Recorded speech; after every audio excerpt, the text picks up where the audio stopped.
Coucou les filles, donc aujourd'hui je vous retrouve dans une nouvelle vidéo, qui est sur la sleeve. Donc c'est la deuxième partie de la sleeve. J'ai eu mon rendez-vous donc le 6 août et là on est le 15 août. Donc du coup je vais vous parler un peu de ce que je fais, de ce qu'on m'a dit, etc. et de la suite des choses. Donc je vous mettrai en barre d'infos la première partie de la sleeve, que je vous expliquais ce que j'allais faire, pourquoi, etc. Si vous êtes nouvelle sur ma chaîne, allez voir, comme ça vous comprendrez un peu mieux. Donc du coup, suite à mon rendez-vous chez mon médecin où j'ai eu l'autorisation de faire la sleeve, j'ai donc pris rendez-vous chez un chirurgien. Donc là c'est chez le chirurgien à Saint-Brieuc, donc j'ai mon petit carnet de bord ici. Donc du coup je suis suivie à Saint-Brieuc pour faire la sleeve. Et du coup mon médecin, mon chirurgien, c'est docteur Geisha. Non. Je sais même plus le nom. Docteur je sais plus son nom, mais enfin c'est une personne très gentille et qui m'a bien expliqué les choses. Donc du coup pour cet entretien, en gros le premier entretien font à peu près 1 heure d'entretien avec votre chirurgien, qui va donc vous poser des questions sur votre poids, qui va vous poser des questions sur si vous êtes plutôt sucré, salé, si vous mangez combien de repas par jour, si vous mangez entre les repas, si vous buvez, etc. Donc il va vous poser plein de questions. Et du coup il va voir ça avec vous, il va vous peser et il va vous dire donc aussi également votre IMC. Donc du coup moi il m'a pesé et il m'a dit mon IMC, et le poids de chez le médecin et le poids chez le chirurgien n'était pas du tout pareil. Mon médecin a dû se planter. Et donc du coup voilà, je vais vous dire également mon poids et mon IMC dans cette vidéo. Ça sert à rien d'aller juger après en commentaire, oui t'es grosse, nanana. Honnêtement ça sera pas super top si vous faites ça. Mais du coup voilà, je vais vous expliquer avec les papiers, tout ça, tout ce qu'il m'a donné. Donc du coup quand je suis arrivée, il m'a tout d'abord donc parlé des 3 interventions que je pouvais subir. Donc il y a le bypass, il y a donc la sleeve et l'anneau. Donc du coup il m'a passé des feuilles pour me montrer exactement comment ça se passait. Donc par exemple ici pour le bypass, alors en fait ici ils coupent une partie de l'estomac, donc une partie, et en fait ils vont relier comment ça s'appelle, l'intestin, ouais ça doit être un intestin, je sais même plus. En fait ils vont couper un bout d'intestin pour le remettre dans l'estomac. Donc du coup voilà, ça c'est le bypass, mais je ne vais pas faire ce bypass là parce que niveau taux de mortalité il y a 0,5%, donc c'est quand même beaucoup comparé aux 2 autres. Et du coup le bypass, c'est celui qui a le plus de résultats niveau des gens. On perd plus de poids avec un bypass qu'avec une sleeve ou avec l'anneau, mais il y a plus de taux de mortalité, voilà, plus de taux de mortalité sur un bypass que sur une autre intervention. Mais on peut perdre 70 à 75% de l'excès de poids qu'on a sur nous. Donc du coup voilà, on peut perdre en gros 35 à 40 kg. Donc du coup voilà pour ce qui était du bypass, mais je ne vais pas vers le bypass. Ensuite il m'a parlé de l'anneau gastrique. Donc en fait c'est ça, et ils mettent un anneau ici avec une file et une pompe. Et ici donc il y a 0,1% de taux de mortalité. Et voilà, il n'y a pas énormément de personnes, mais le problème qu'il y a, c'est qu'il faut aller régulièrement à l'hôpital, donc voir votre chirurgien pour qu'il vous pompe l'anneau. Donc soit il l'agrandit, soit il rétrécisse, et il faut vraiment aller souvent faire ça. Et du coup le chirurgien m'a dit vous pouvez même pas partir en vacances, parce que admettons vous partez 3 semaines, il va falloir que vous reveniez pendant vos vacances pour vous repomper votre anneau puis repartir. Enfin c'est pas le top non plus. Donc ça on n'en a pas trop parlé de l'anneau, mais on peut perdre 40 à 60% de l'excès de poids, donc c'est à dire 20 à 30 kg en gros de poids. Mais moi je ne veux pas faire ces 2 là. Je vais plutôt partir sur la sleeve. Donc là on voit bien comment ça se passe. Donc en fait ici on a notre estomac, et toute cette partie là en fait va être coupée, et il nous restera juste cette partie ici dans le ventre. Donc du coup voilà, c'est vraiment la sleeve que je me suis partie dessus, même s'il y a 0,2% de mortalité. Je sais pas pourquoi je veux dire mortalité. Et du coup je me suis dit la sleeve je veux vraiment faire c'est une durée de 2 heures l'intervention à peu près, et pour rester à l'hôpital c'est entre 3 et 8 jours si tout se passe bien.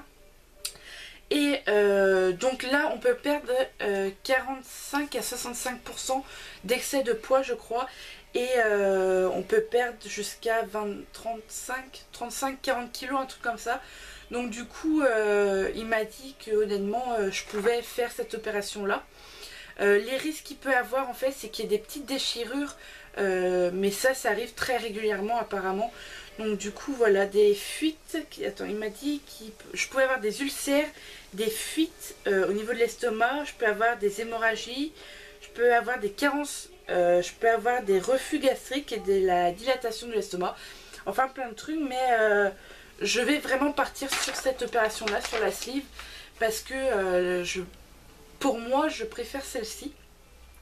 Après niveau anneau, donc c'est contraignant, pareil, toujours à pomper.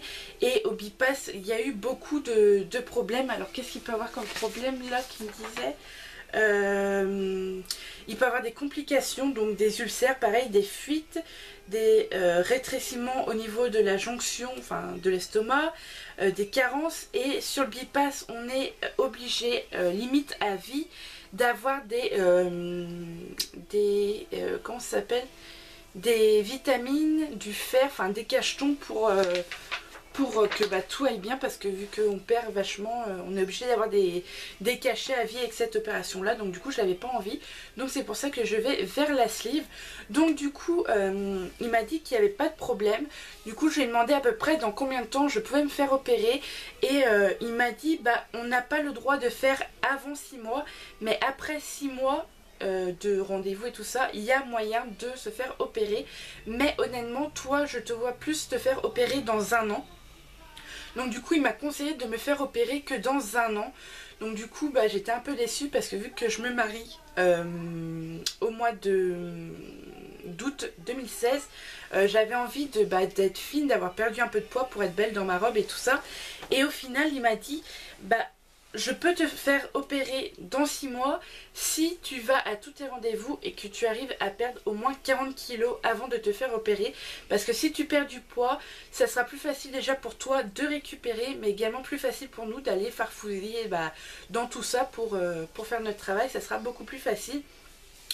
Et il m'a dit après, si je te fais dans 6 mois, le problème c'est que pour ton mariage tu ne pourras pas manger du tout, tu pourras manger que du liquide si tu n'arrives pas encore à manger des morceaux. Donc admettons ta pièce montée, tu pourras pas la manger quoi, à part si tu veux être malade le jour de ton mariage. Et du coup ça m'a un peu freinée, je me suis dit ah oui dommage, je pourrais pas profiter du coup de la nourriture à mon mariage. Donc c'est un peu bête, mais voilà, il m'a dit je te promets tu te feras opérer dans 1 an. Donc du coup dans 1 an c'est sûr et certain que je me fais opérer. Mais si je me fais opérer dans 6 mois ça sera que mieux, même si je pourrais pas manger. Mais voilà, donc du coup mon poids actuel est de je sais plus, je vais vous dire ça. Mon poids actuel il est de il est de 143 kg, alors que je faisais à 68 kg avant. Et mon poids idéal normalement serait de, je sais plus, je vais vous dire ça. Donc pour savoir votre poids idéal, faut que vous fassiez alors 2 fois votre taille. Donc moi je suis 1m65 multiplié par 1m65. Multiplié par 1,65 multiplié par 25. Et moi je devrais faire 68 kg. Donc du coup c'est le poids que je devrais faire normalement. Donc avant je n'étais pas en surpoids, j'ai été en dessous de 68 avant de connaître mon mari. Et il m'a dit tu récupéreras pas ce poids là parce que tu étais trop maigre. Donc moi 68 voire 69 kg ça sera déjà très bien pour toi. Je veux pas que tu ailles en dessous. Donc du coup c'est l'objectif qu'on s'est fixé, d'être à 68 voire 69 kg. Donc du coup voilà, je pèse 143 kg et j'ai un IMC de 52,53, donc c'est vraiment en obésité morbide, donc je suis vraiment obèse. Et du coup voilà, c'est pour ça qu'il m'a dit qu'il acceptait de faire. Mais avant, donc j'ai des consultations à faire. Donc j'ai une consultation, donc le premier chez le chirurgien qui est fait. Le deuxième c'est consultation à un endocrinologue. Alors je sais pas trop ce que c'est, mais je dois prendre mon rendez-vous là-bas pour aller voir si ça va à l'intérieur.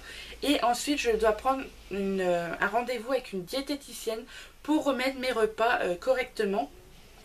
Une fois que j'ai vu ça, je dois retourner voir mon chirurgien pour voir si j'ai réussi à perdre un peu de poids ou pas. Et ensuite je dois faire une consultation de gastro-entérologie, une consultation de pneumologue, une consultation de cardiologue et ensuite la consultation chez un psychiatre. Et si le psychiatre donne son autorisation, je retourne voir mon chirurgien qui là fera mon intervention. Donc du coup voilà, pour l'instant je n'ai vu que mon chirurgien, je n'ai pas été voir d'autres rendez-vous. Il faut que je prenne rendez-vous, mais j'ai déjà commencé à revoir mon alimentation. Si vous me suivez sur Instagram, vous devez voir, ou même sur Facebook, vous devez voir quand je poste des photos. Donc avant le matin je mangeais un bol de céréales, donc qui étaient des fois des trésors ou des céréales au chocolat et tout ça. Ça j'ai arrêté et je mange en fait des céréales aux flocons d'avoine ou des Weetabix, c'est vrai comme ça je crois. Je mange ça avec un verre de jus d'orange juste le matin. Après sur le coup de 10 heures, soit je prends une pomme ou alors des tomates cerises, ça dépend.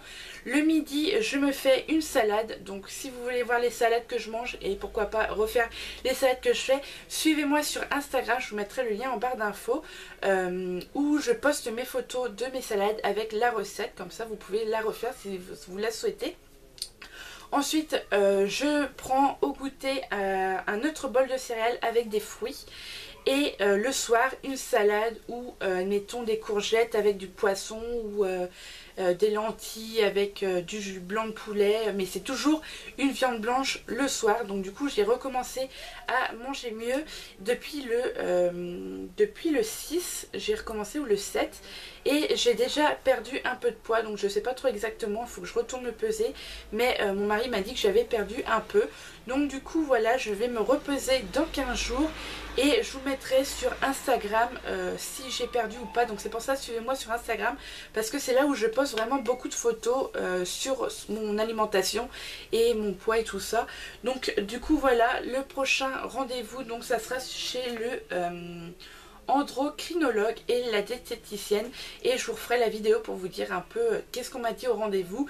Et je vous dirai également la suivi de ma perte de poids, si j'ai perdu ou pas.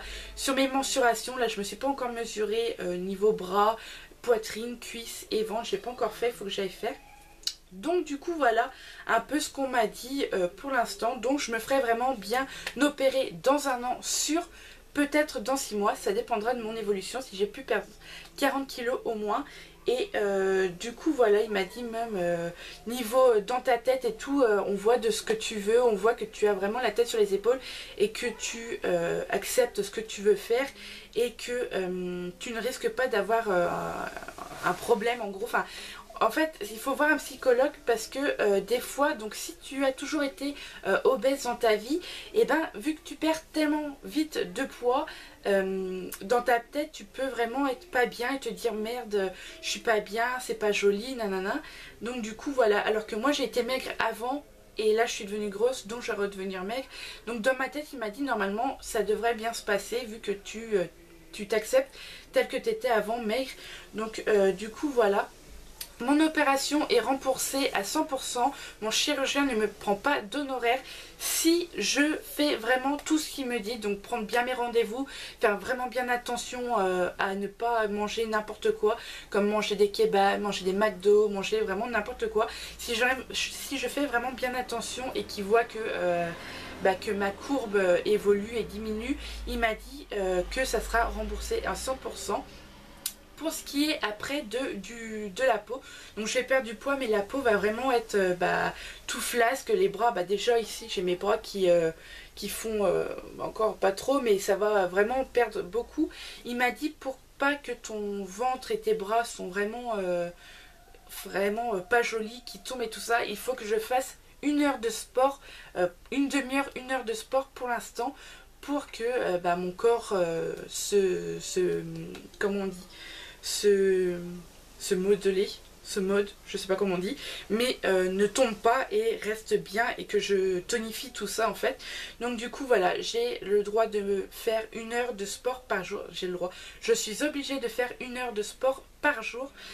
Donc du coup voilà, c'est ce que je fais, même si c'est très très dur à faire. J'ai été vendredi, il y a 15 jours je crois, faire 1 heure de marche, et j'en pouvais juste plus avec cette chaleur là, mais bon, il n'y a pas le choix. Donc du coup voilà, suivez-moi sur Instagram si vous voulez voir mon évolution, et si vous êtes dans mon cas, que vous souhaitez perdre du poids, je vous conseille de faire les salades et les repas que je fais. Je vous mettrai ça donc sur Instagram, et faire 1 heure de sport par jour. Donc faites déjà ça, et voyez si vous arrivez à perdre du poids. Et si vraiment vous n'arrivez pas à perdre du poids, je vous conseille de prendre un rendez-vous avec un chirurgien, et de voir si pourquoi pas la sleeve ou le bypass ou l'anneau serait conseillé pour vous. Donc du coup voilà, j'espère que cette vidéo vous a plu. Elle est un peu brouillon, mais je sais pas trop comment les tourner. Donc du coup on se retrouve dans la sleeve partie 3 quand j'aurai fait mes 2 rendez-vous. Donc du coup voilà, je vous envoie plein de gros bisous, et je vous dis à très vite dans une prochaine vidéo. Bye.